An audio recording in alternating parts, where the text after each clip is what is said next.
আমার নবীর নূর মুবারক আবার মাটিও, ওই যে আগে থেকে বলছিলাম নূর মুবারককে ঢাকার জন্য মাটির ফলক দেওয়া হয়েছে।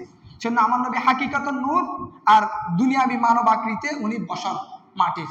নবী করিম সাল্লাল্লাহু আলাইহি ওয়াসাল্লাম বলছেন, জাহিলিয়াতের যুগে যে সময় এক একজন মহিলা 3-4টা স্বামী ছিল, ওই রকম অজ্ঞতার যুগেও আমি নবীর নূর মুবারক যাদের কাছে ছিল, আল্লাহ তাদেরকে এই যাবতীয় অন্যায় কাজ থেকে, পাপ কাজ থেকে, গর্হিত কাজ থেকে হিফাজত করে আমি নবীর নূর মুবারককে পবিত্র রেখেছেন। বড় করে বলেন সুবহানাল্লাহ।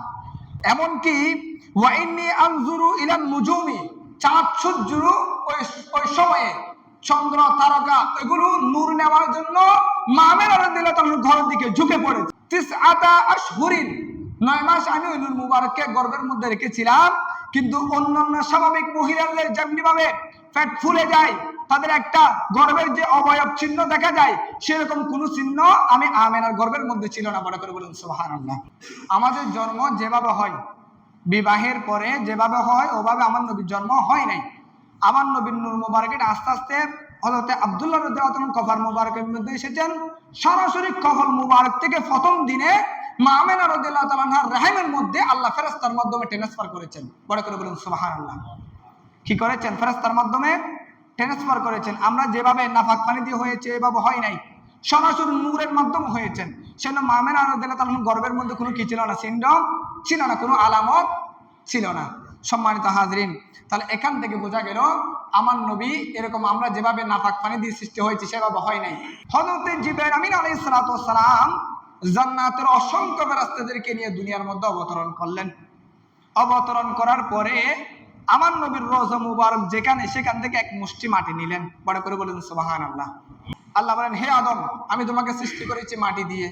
এখন আদমকে তো যদি আমার নবীর নূর মুবারক সরাসরি দিয়ে দেয়, আদম তো জ্বলে পুরো সরকার হয়ে যাবে, ঠিক কিনা? হযরত আদম নবীর বাম পাজরের হাত দিয়ে হাওয়া আলাইহিস সালাতু ওয়াস সালামকে সৃষ্টি করলেন।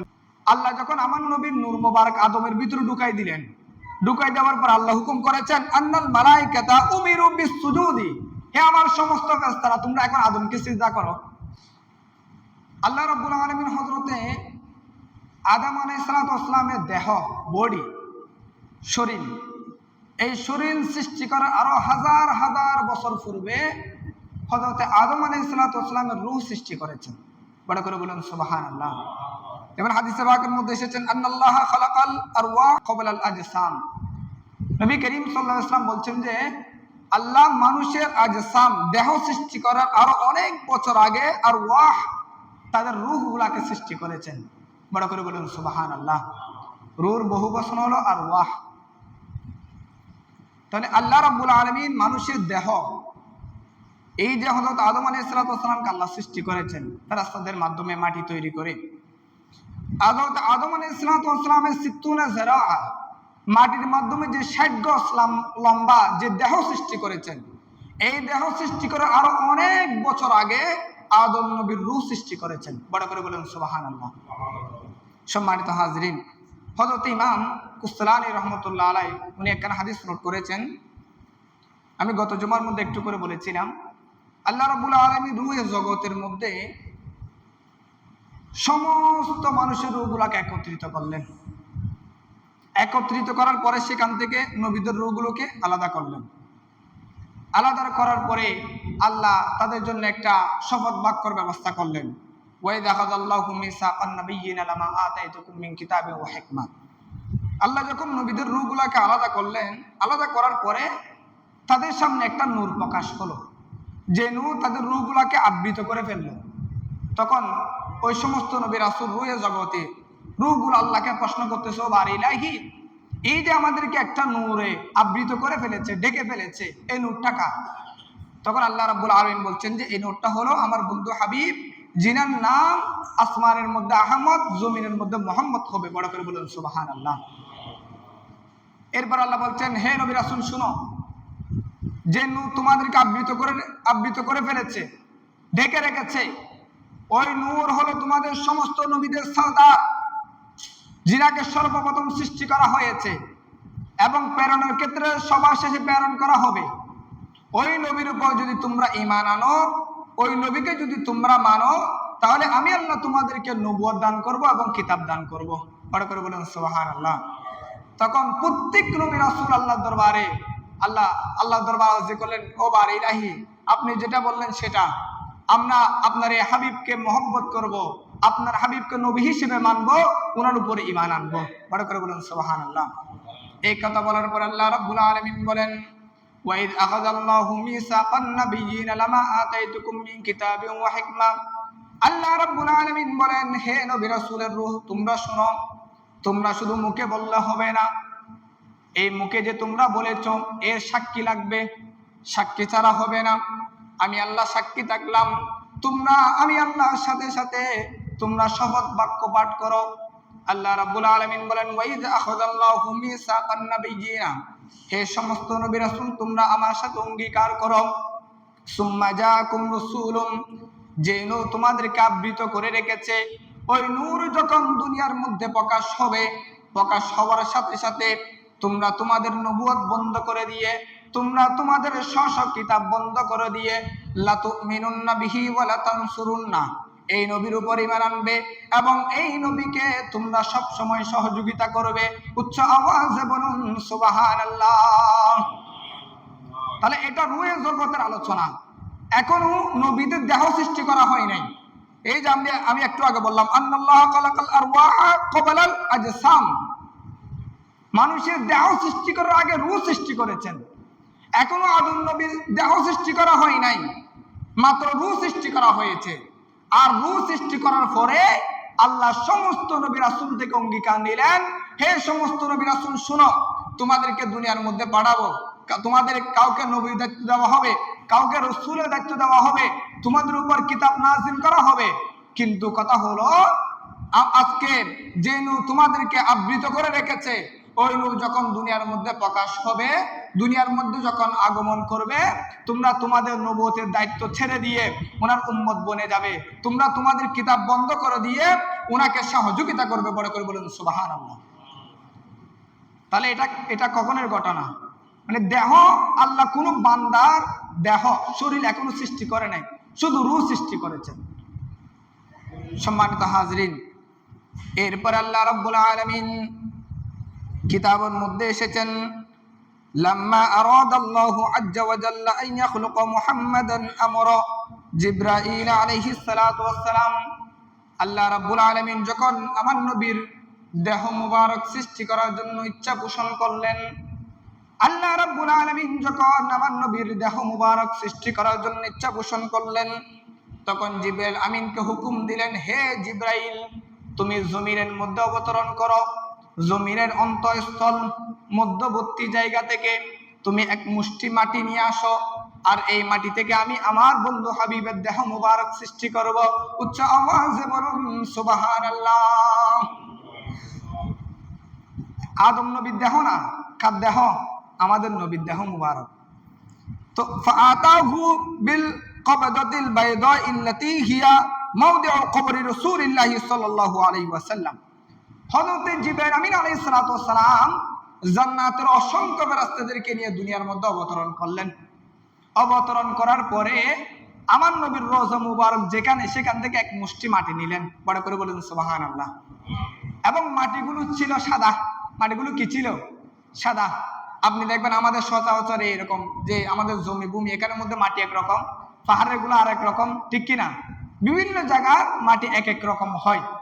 তো আল্লাহর হাবিবের নূরানি দেহ মুবারক সৃষ্টি করার জন্য যখন হযরত জিবরাইল আমিন মক্কা শরীফের, মদিনা শরীফে, যে জায়গার মধ্যে আমার নবীর রওজা মুবারক, ওই জায়গা থেকে যখন মাটি নিতে আসলেন, উনি দেখতেছেন ফাআতাহু বিল কবদাতিল বাইদা ইল্লাতী হিয়া মাওদিউ, তখন ওই মাটিগুলো ছিল সাদা। বড় করে বলুন সুবহানাল্লাহ। হযরত জিবরাইল আমিন আলাইহিস সালাতু ওয়াস সালাম আমার নবীর রওজা মুবারক থেকে এক মুষ্টি সাদা মাটি নিলেন। মাটি নেওয়ার পরে কিতাবের মধ্যে এসেছেন, ফাউজিনাত বিমা ইত্তাসনিমি ফাগুমিসাত ফি আনহারিল জান্নাতি। এরপরে হযরত জিবরাইল আমিন আলাইহিস সালাতু ওয়াস সালাম দুনিয়ার সেই মাটি নিয়ে জান্নাতের মধ্যে চলে গেলেন। জান্নাতের মধ্যে চলে যাওয়ার পরে সেখানে একটি নহর আছে, তাসনিম নহর। ওই নহরের পানি দ্বারা আমার নবীর দেহর মাটিগুলাকে খামি তৈরি করা হলো। পানি দিয়ে মাটিগুলাকে একটি দেহর মতো করে মাখা হলো। এরপরে দেখা গেল ওই মাটি থেকে নূর বের হচ্ছে। এরপর আল্লাহ রাব্বুল আলামিন সেই মাটিকে হযরত আদম আলাইহিস সালাতু ওয়াস সালামের কপালের মধ্যে দান করলেন। উচ্চ আওয়াজে বলুন সুবহানাল্লাহ। তাহলে আমার নবীর রওজা মুবারক থেকে জিবরাইল আমিন এক মুষ্টি কি নিলেন? মাটি নিলেন। মাটি নিয়ে কোথায় চলে গেলেন? সরাসরি জান্নাতে চলে গেলেন। হাদিসে পাকের মধ্যে এসেছেন ফাউজিনা বিমাই তাসনিমি ফাগুমিসা, জান্নাতের মধ্যে একটা তাসনিম নামক একটা নহর আছে, জান্নাতি নহর। এই নহরের মধ্যে আমার নবীর মাটিগুলো নিয়ে গেলেন এবং এই জান্নাতি নহরের পানি দিয়ে ওই মাটিগুলোকে খামি আকারে তৈরি করা হলো। বড় করে বলুন সুবহানাল্লাহ। খামি আকারে যখন তৈরি করা হলো, তৈরি করার পরে এটা অনেক লম্বা ওয়াকিয়া। এরপরে ফারিফাতিল মালাইকাতু মুহাম্মাদান সাল্লাল্লাহু আলাইহি ওয়াসাল্লাম, হযরত জিবরাইল আমিন দেখতেছেন যে ওই মাটি থেকে নূর বের হচ্ছে। তখন তিনি কি করলেন? ওই নূর মুবারক নিয়ে আসমান জগতে আল্লাহর যত সৃষ্টি জগৎ আছে প্রত্যেক সৃষ্টি জগতের মধ্যে এই খামি, এই মাটি মুবারক নিয়ে, এই নূর মুবারক নিয়ে তিনি ভ্রমণ করতে লাগলেন এবং আল্লাহ সমগ্র সৃষ্টি জগৎকে বলে দিচ্ছেন যে হে আল্লাহ সৃষ্টি জগৎ তোমরা শুনো শুনো, আল্লাহ এই মুহূর্তে আখির জামানার নবী যিনি আল্লাহর হাবিব, ওই হাবিবের দেহ মুবারক সৃষ্টি করেছেন। বড় করে বলুন সুবহানাল্লাহ। তাহলে আদম নবীর ঘোষণা সমগ্র সৃষ্টি পাওয়ার আরো অনেক বছর আগে সমগ্র সৃষ্টি আমার নবীর দেহ মুবারকের খোঁজখবর পেয়েছেন। বড় করে বলুন সুবহানাল্লাহ। আদম নবীকে চিনার আগে সমগ্র সৃষ্টি আমার নবীর দেহ মুবারককে চিনেছেন, আমার নবীর নূর মুবারককে চিনেছেন। বড় করে বলুন সুবহানাল্লাহ। সম্মানিত হাজরিন, শুধু তাই না, ইয়া আদম হাযা সাইয়্যিদু ওয়ালাদিকা মিনাল মুরসালিন, হে নূর মুবারক, মাটি দিয়ে যে নূর মুবারক, মাটির পলব দিয়ে যে নূর মুবারককে ঢাকা হয়েছে, ওই নূর মুবারক হযরত আদম আলাইহিস সালাতু ওয়াস সালামের কপালের মধ্যে দান করেছেন। কোথায় দান করেছেন? হযরতে আদম নবী আলাইহিস সালাতু ওয়াস সালামের কপালের মধ্যে। এবং এই নূর মুবারক হযরত আদম আলাইহিস সালাতু ওয়াস সালামের মাধ্যমে আস্তে আস্তে আস্তে আস্তে আমার নবীর আম্মা জান মা আমিনা রাদিয়াল্লাহু তাআলা আনহার রহমের মধ্যে এসেছেন। বড় করে বলুন সুবহানাল্লাহ। সম্মানিত হাজরিন, তাহলে অনেক লম্বা ওয়াকিয়া, এখান থেকে কয়েকটা বিষয় জেনে নেন। তাহলে আল্লাহ রাব্বুল আলামিন আমার নবীকে প্রথমে নূর হিসেবে সৃষ্টি করেছেন। কি হিসাবে? আমার সাথে একটু কথা বলেন। কি হিসাবে? নূর হিসাবে। এগুলো আমি দলিল দিয়ে কথা বলতেছি। ও আপনি অনেক মাহফিলে যান কিন্তু কেউ দলিল দিয়ে কথা বলবে না। আমার নবীর প্রথমে কি সৃষ্টি করা হয়েছে? নূর মুবারক। এখন নূর তো সরাসরি দুনিয়ার মধ্যে পাঠানো যাবে না, তাকে কি করতে হবে? যেহেতু আদম নবীকে সৃষ্টি করা হয়েছে মাটি দিয়ে, কি দিয়ে? এখন আমার আল্লাহ ইচ্ছা করলেন যে আমার নবীকে পাঠাবেন আদমের মাধ্যমে। কার মাধ্যমে? কারণ আদমের ভিতরে যদি শুধু নূর দেয় তাহলে তো মাটির সাথে মিশ্রিত হবে না। যেহেতু আদম হলো কিসের তৈরি? মাটির তৈরি। তো ওই মাটির সাথে মিলানোর জন্য আল্লাহ আমার নবীর নূরের উপর একটা মাটির ফলক দিলেন। বড় করে বলুন সুবহানাল্লাহ। এই মাটির ফলকটার কথা বলা হচ্ছে এখানে, যে আমার নবীর যেখানে রওজা মুবারক সেখানে মাটি দিয়ে আমার নবীর নূর মুবারকের উপর মাটির অবয়ব দিলেন, মাটির ফলক দিলেন এবং ওই মাটির ফলক দিয়ে আমার নবীর নূর মুবারক ঢাকার পরে আদম নবীর কপালের মধ্যে দান করলেন। বড় করে বলেন সুবহানাল্লাহ। কারণ আদম হলো কিসের তৈরি? মাটির তৈরি। আল্লাহ বলছেন খলাকাতাহু মিন তিন। আল্লাহ বলেন হে আদম, আমি তোমাকে সৃষ্টি করেছি মাটি দিয়ে। এখন আদমকে তো যদি আমার নবীর নূর মুবারক সরাসরি দিয়ে দেয়, আদম তো জ্বলে পুরো সারকার হয়ে যাবে, ঠিক কিনা? আদমকে আমার নবীর নূর মুবারকের শীতজল্লির ভার কি সে গ্রহণ করতে পারবে? পারবে না। আদম নবী জ্বলে পুরো সারকার হয়ে যাবে। সেজন্য আমার নবীর নূর মুবারককে ঢাকার জন্য আল্লাহ উপরে একটা মাটির পলক দিলেন। মাটির পলক দিয়ে নূর মুবারককে ভিতরে ডেকে রাখলেন। এরপর আদম নবীর কপালে দান করলেন। বড় করে বলেন সুবহানাল্লাহ। অনেক লম্বা ওয়াকিয়া। হযরত আদম আলাইহিস সালামকে সৃষ্টি করার পরে জান্নাতে রাখা হলো। ওনার কাছে একাকী ভালো লাগতেছে না। অনেক লম্বা ওয়াকিয়া, আপনারা এগুলো জানেন অনেকেই। এরপরে ওনার কাছে যখন একাকী ভালো লাগতেছে না, আল্লাহ ওনার বাম পাজরে হাত দিয়ে ইন্নাল মারআতা খুলিকাত মিন দিলইন আওয়াজা, হযরত আদম নবীর বাম পাজরের হাত দিয়ে মা হাওয়া আলাইহিস সালামকে সৃষ্টি করলেন। বড় করে বলেন সুবহানাল্লাহ। মা হাওয়া আলাইহিস সালামকে সৃষ্টি করার পরে আল্লাহর হাবিব সাল্লাল্লাহু আলাইহি ওয়াসাল্লামের এই দুরূদ শরীফের মাধ্যমে, কিসের মাধ্যমে? দুরূদ শরীফের মাধ্যমে। এটা অনেক লম্বা ওয়াকিয়া। আল্লাহর হাবিব সাল্লাল্লাহু আলাইহি ওয়াসাল্লামের দুরূদ শরীফের মাধ্যমে হযরত আদম আলাইহিস সালাতু ওয়াস সালাম এবং হাওয়া আলাইহিস সালাতু ওয়াস সালাম শাদী মুবারক সুসম্পন্ন হয়েছে। এরপরে তারা জান্নাতের মধ্যে বসবাস করতে লাগলেন। করতে করতে করতে এক সময় হযরত হাওয়া আলাইহিস সালাতু ওয়াস সালাম শয়তানের ফান্দের মধ্যে পড়ে গেলেন, শয়তানের চালের মধ্যে পড়ে গেলেন। শয়তান এখন একটা চাল দিল যে আল্লাহ তো, আমি যেহেতু আদমকে সিজদা করি নাই, আদমকে যেহেতু কি করি নাই, সিজদা করি নাই, কারণ ওই যে আল্লাহ যখন আমার নবীর নূর মোবারক আদমের ভিতরে ঢুকাই দিলেন, ঢুকাই দেওয়ার পর আল্লাহ হুকুম করেছেন আন্নাল মালাইকাতা উমিরু বিসসুজুদি, হে আমার সমস্ত ফেরেশতারা তোমরা এখন আদমকে সিজদা করো। কারণ আদমের ভিতরে আমি আল্লাহর হাবিব, যিনি আখির জামানার নবী, নবী মুহাম্মদুর রাসূলুল্লাহ সাল্লাল্লাহু আলাইহি ওয়াসাল্লামের নূর মুবারক আছে। সুতরাং তোমাদের প্রত্যেকের উপর ফরজ হলো আদমকে সিজদা করা। বড় করে বলেন সুবহানাল্লাহ। কিন্তু সকল ফেরেশতা করলেও ইবলিস কি করে নাই? সিজদা করে নাই। তো সিজদা না করার ফলে তাকে আল্লাহ কি করেছেন? লাআনাতুল্লাহ বলেছেন, তাকে আল্লাহ অভিশাপ দিয়েছেন, জান্নাত থেকে তাড়িয়ে দিয়েছেন। সম্মানিত হাজির, এখন ফোন দিয়ে বের করতেছে যে আমি যেহেতু জান্নাত থেকে বের হয়েছি, এখন জান্নাতের মধ্যে যারা আছে বাবা আদম আলাইহিস সালাতু এবং হাওয়া আলাইহিস সালাতু ওয়াসসালাম, ওনাদেরকে কিভাবে জান্নাত থেকে বের করা হবে এটা নিয়ে সে ফোন দিয়ে করতেছে। করতে করতে এক সময় সে হাওয়া আলাইহিস সালাতু ওয়াসসালামকে বশ করে ওই যে আল্লাহ যে ফলকে নিষিদ্ধ করেছেন ওই ফল যখন তারা খেয়ে ফেললেন, আল্লাহ তাদেরকে জান্নাত থেকে দুনিয়ার মধ্যে বের করে দিলেন। কি করে দিলেন? বের করে দিলেন। অনেক লম্বা ওয়াকিয়া। এখানে বের করার পিছনে কিন্তু অনেকগুলো ঘটনা আছে। এগুলো আল্লাহর পরীক্ষা। না হলে আল্লাহ যদি চাইতেন হযরত হাওয়া আলাইহিস সালাতু ওয়াসসালাম কখনো কি করতেন না। এগুলো আল্লাহর পরীক্ষা। কিতাবের মধ্যে এসেছেন হযরত আদম আলাইহিস সালাতু ওয়াসসালাম দুনিয়ার মধ্যে আসার পরে প্রায় 300 বছর অধিক আল্লাহর দরবারে কান্নাকাটি করেছেন। কি করেছেন? 300 বছর অধিক কান্নাকাটি করেছেন। এবং কিতাবের মধ্যে এসেছেন উনি যে কান্নাকাটি করেছেন, যে পৃথিবীর যত মানুষ আছে প্রত্যেক মানুষের চোখের পানিগুলোকে যদি এক জায়গা করা হয়, এরপরও আদম নবী যে 300 বছর আল্লাহর দরবারে কান্নাকাটি করেছেন ওই পানি সমান হবে না। বড় করে বলেন সুবহানাল্লাহ। এইভাবে কান্নাকাটি করার পরে হযরত আদম আলাইহিস সালাতু ওয়াসসালাম একদিন আল্লাহর দরবারে ফরিয়াদ করতে লাগলেন, ক্বালা ইয়া রাব্বি আসআলুকা বিহাক্কি মুহাম্মাদিন লামা গফারতানি। ও বারি ইলাহি, আমি আপনার বন্ধু হাবিব যিনার নাম মুহাম্মদ, উনার উসিলা দিয়ে আপনার দরবারে ফরিয়াদ করতেছি, আপনি আমার গুনাহ মাফ করে দেন। কি করে দেন?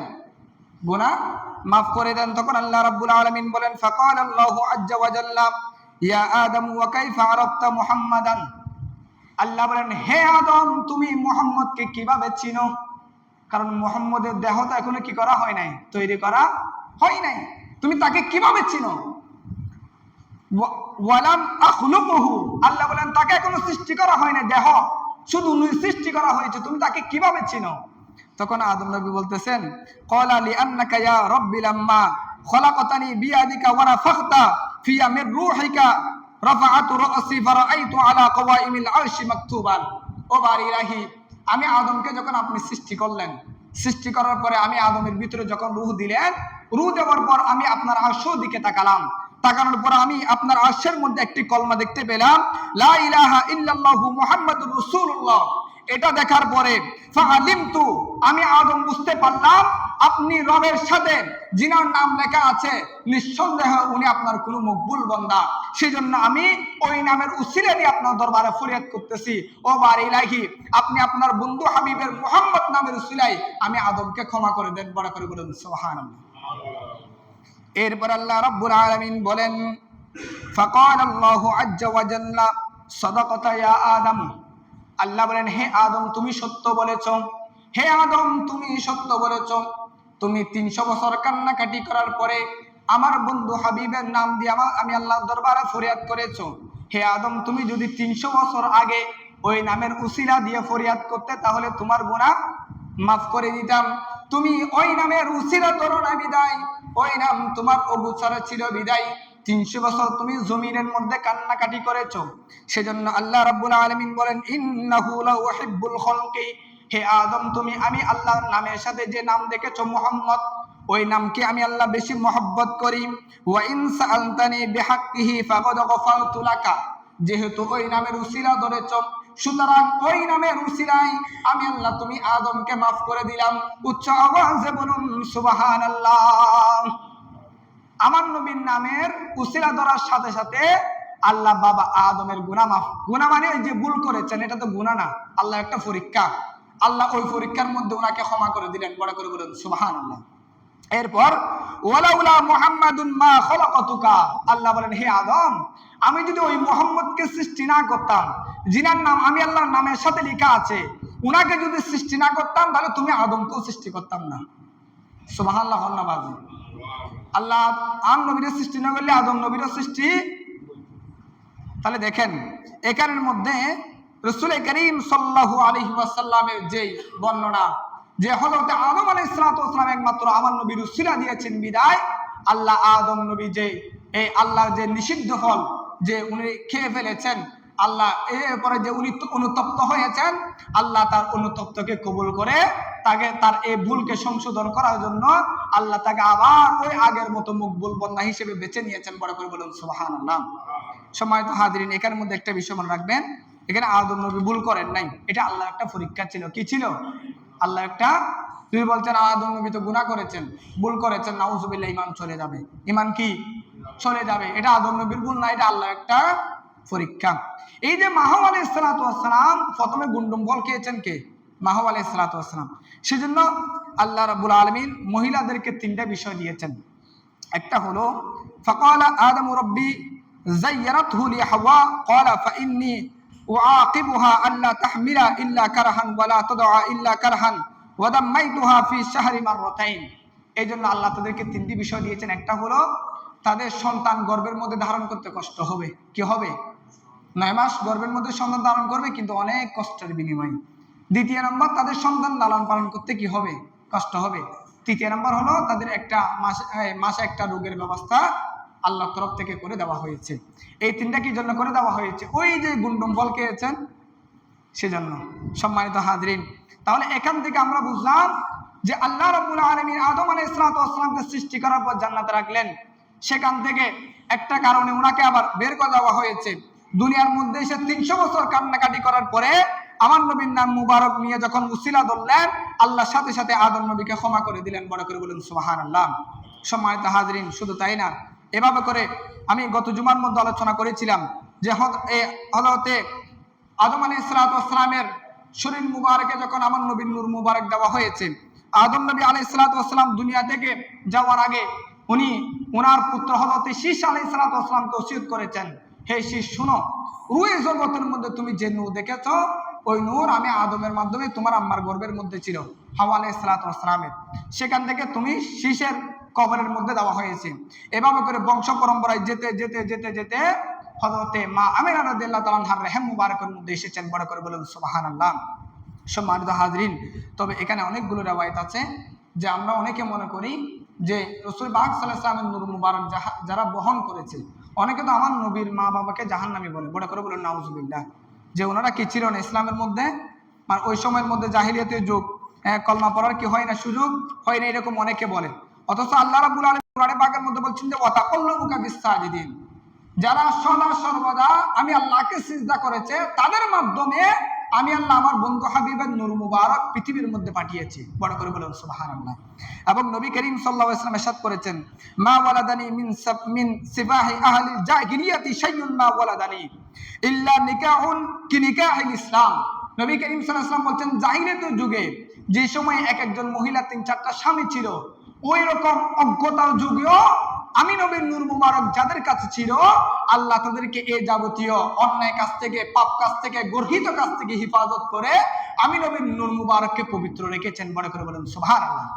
সেজন্য হাদিসে সাহাবায়ে কেরাম একদিন বসে আমার নবীর নূর মুবারক যে পবিত্র স্থানে ছিল, আমার নবীর মায়ের বংশ, এই যে পূর্ব বংশ, এরপর আমার নবীর আব্বাজানের বংশ, ওনারা এটা রিসার্চ করতে করতে করতে করতে 500 জন আমার নবীর ঊর্ধ্বতম 500 জন মায়ের নাম সিলেক্ট করেছেন। এরপরে আমার নবীর আব্বাজানের এই হযরত আব্দুল্লাহ রাদিয়াল্লাহু তাআলা মা 500 জন মায়ের নাম ওনারা কিতাবের মধ্যে নোট করেছেন যে কাতাবতুল নবী আলাইহিস সালাতু ওয়াস সালাম খামসামিআতিন উম্মাহ ফামা ওয়াজাদতু ফিহিন্না সিফাহান ওয়ালা শাইয়ান মিম্মা কানা মিন আমরিল জাহিলিয়া। এভাবে করে সাহাবায়ে কেরাম আমার নবীর মায়ের আগের 500 জন, আমার নবীর আব্বার আগের 500 জন মায়ের মুরব্বীদের নাম তারা একটা লিস্ট করেছেন, এবং লিস্ট করার পরে তারা দেখেছেন এই পূর্ববর্তী যে 500 জন এরা প্রত্যেকে আল্লাহর ওয়াহদানিয়তের উপর অটল ছিল। বড় করে বলুন সুবহানাল্লাহ। তারা কেউ আল্লাহর পথ থেকে কি হয় না, বিচ্যুত হয় নাই, তারা বিপদগামী হয় না। আল্লাহ তাদেরকে সদা সর্বদা পাক রেখেছেন, পবিত্র রেখেছেন। বড় করে বলুন সুবহানাল্লাহ। সম্মানিত হাজরিন, আমার নবী যখন এভাবে আস্তে আস্তে হযরত আমিনা রাদিয়াল্লাহু তাআলা আনহার রেহম মুবারকের মধ্যে চলে এসেছেন, আপনারা জানেন নবী করিম সাল্লাল্লাহু আলাইহি ওয়াসাল্লাম বলছেন যে ওয়া ইন্না উম্মা রাসূলিল্লাহ সাল্লাল্লাহু আলাইহি ওয়াসাল্লাম রাআত হিনা ওয়াদাআত নূরান আদাআত মিনহু কুসুর আশ-শাম। নবী করিম সাল্লাল্লাহু আলাইহি ওয়াসাল্লামের আম্মাজান বলছেন যে আমি দেখলাম আমার শরীর থেকে একটা নূর বের হয়েছে। বড় করে বলুন সুবহানাল্লাহ। কি বের হয়েছে? গত জুমার মধ্যে বলেছিলাম। এবং আমার নবীর আম্মাজানের পাশে যারা ছিল হযরতে উসমান ইবনে আবুল আস, হযরত উসমান বিন আবুল আস রাদিয়াল্লাহু তাআলা উনি বলছেন ওই সময়ে মা আমিনা রাদিয়াল্লাহু তাআলা আনহার পাশে আমার আম্মাজান ছিল। উনি বলছেন যে আনজুরু ইলাইহি ফিল বাইতি।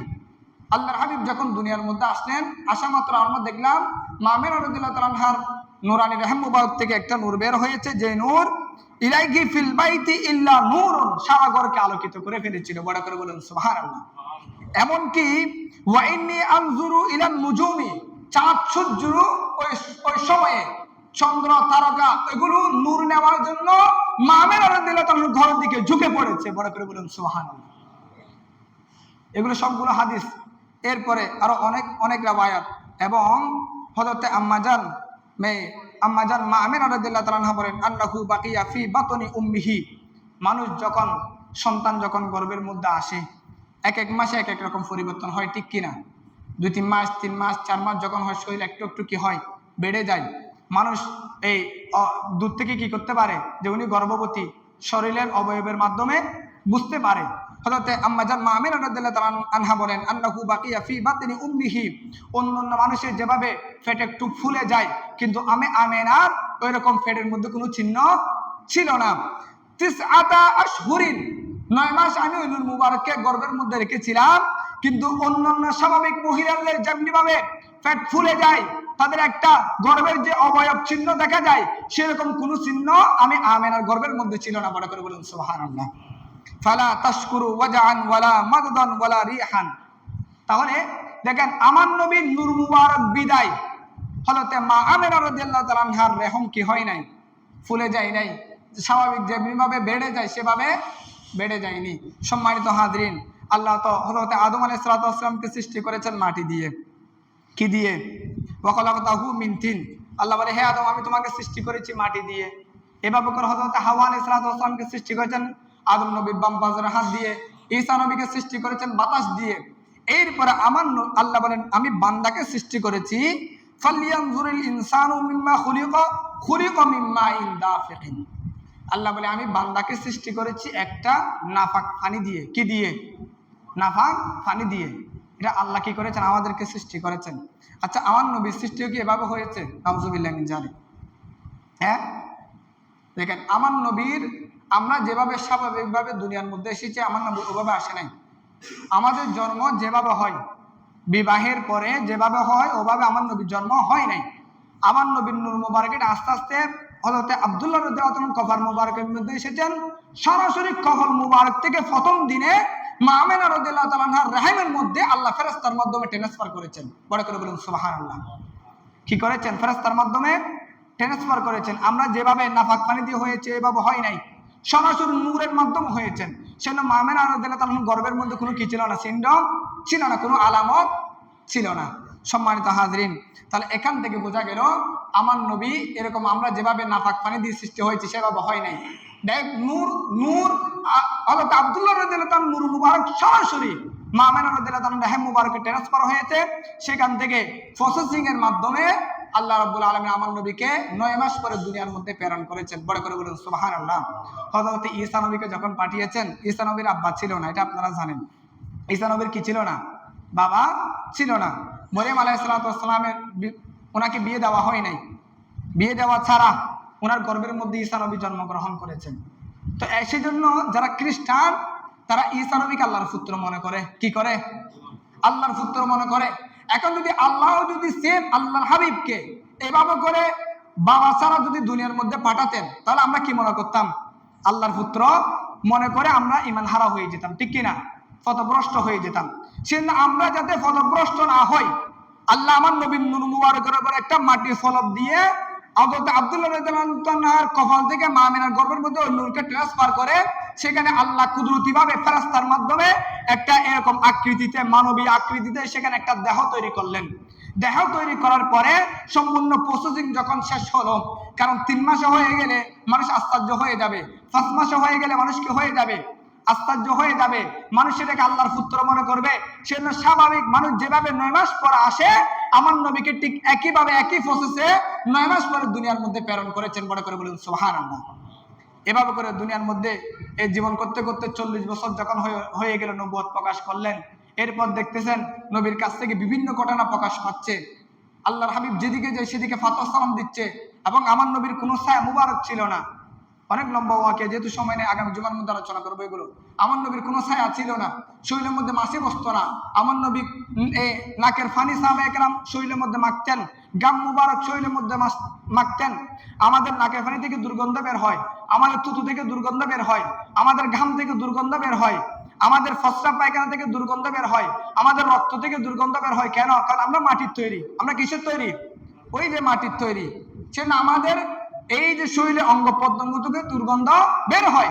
আমার নবী যেহেতু মাটির তৈরি না, আমার নবী হাকিকতের নূর, সেজন্য আমার নবীর নাকের ফানি থেকে কোনো দুর্গন্ধ বের হতো না, থুতু মুবারক থেকে দুর্গন্ধ বের হতো না, ফসরা পায়খানা থেকে দুর্গন্ধ বের হতো না, আমার নবীর রক্ত মুবারক থেকে দুর্গন্ধ বের হতো না। বড় করে বলুন সুবহানাল্লাহ। অনেক সাহাবী আমার নবীর ফসরা মুবারক পান করেছেন, রক্ত মুবারক পান করেছেন, এগুলো আমি পরবর্তীতে বলবো। আমার নবীর এই যাবতীয় কিছু থেকে দুর্গন্ধ বের হতো না, এবং আমার নবীর কোনো ছায়া ছিল না। নূর থেকে নূরের মধ্যে কোনো ছায়া নাই। সূর্য এটাও নূর, নূরের উপর যখন পড়ে তখন কোনো কি হয় না? ছায়া বের হয় না। আমরা মাটি, আমাদের উপর পড়ে মাত্র আমাদের ছায়া বের হয়। সম্মানিত হাজরিন, তাহলে এইভাবে করে মানুষ যখন এক এক দিন আমার নবীর বিভিন্ন এই ঘটনা দেখতে লাগলেন, তখন আমার নবী ইরশাদ করে দিলেন, কুল ইন্নামা আনা বাশারুম মিসলুকুম। আমার নবী বলছেন, হে মক্কাবাসী শোনো, তোমরা ভয় পাওয়ার কোনো কারণ নাই, আমি তোমাদের মতো একজন মানুষ। তোমরা আমার কাছে আসো, আমার কাছে এসে আল্লাহর ওয়াহদানিয়ত শিক্ষা নাও। বড় করে বলুন সুবহানাল্লাহ।